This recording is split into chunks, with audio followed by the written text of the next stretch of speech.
Hello, it's Father Samuel Hakeem in Chicago with a word of hope for Friday in the 28th week in Ordinary Time. On today's Gospel, we hear that we ought to fear the Lord, but not just directly like that. There's a crowd gathering around Jesus, in fact, so fervent that they're trampling one another underfoot. And in part of his exposition, Jesus tells them, "I tell you, my friends, do not be afraid of those who kill the body, but after that can do no more. I shall show you whom to fear. Be afraid of the one who, after killing, has the power to cast into Gehenna. Yes, I tell you, be afraid of that one." It sounds kind of harrowing and negative, and lest we just sort of be left there with this idea that we ought to be timid in our fear of God who might come and smite us, he continues, "Are not 5 sparrows sold for 2 small coins? Yet not one of them has escaped the notice of God.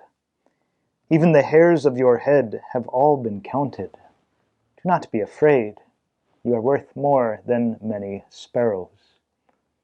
Yes, there's this beauty, this tenderness to the fear of the Lord, because it stems not from being afraid that God might send us to hell if we trip up, if we do something incorrectly, but rather a fear of doing something that might harm our relationship with Him. That we love Him so much because He loves us. We love Him so much that I would never want to do anything to harm that relationship. I would never want to stray from that love, because I know that love is everything for me. In a way, it sort of turns fear on its head.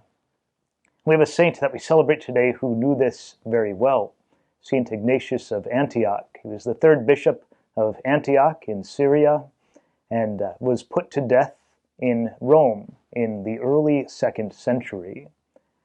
On his way from Antioch to Rome as a prisoner, he wrote 7 letters to the early Christian churches, encouraging them and uplifting them.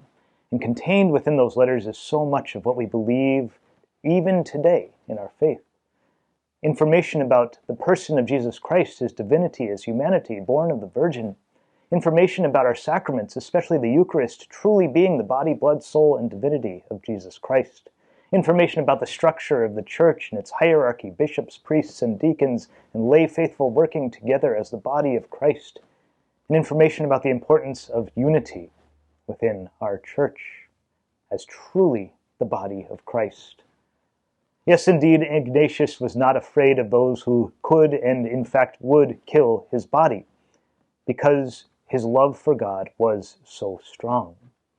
So our fear of the Lord does not sort of prevent us from ever having to face difficulty or adversity or trial, but rather contextualizes all of that, knowing that the fear of the Lord and the love of the Lord is stronger than any of it, and indeed will pull us through. Perhaps not into goodness here on earth. It doesn't take away the suffering that we will face, but in a perfect and complete love of Him in heaven. So hold on to the love of God. Let it be your hope today and always. God bless you.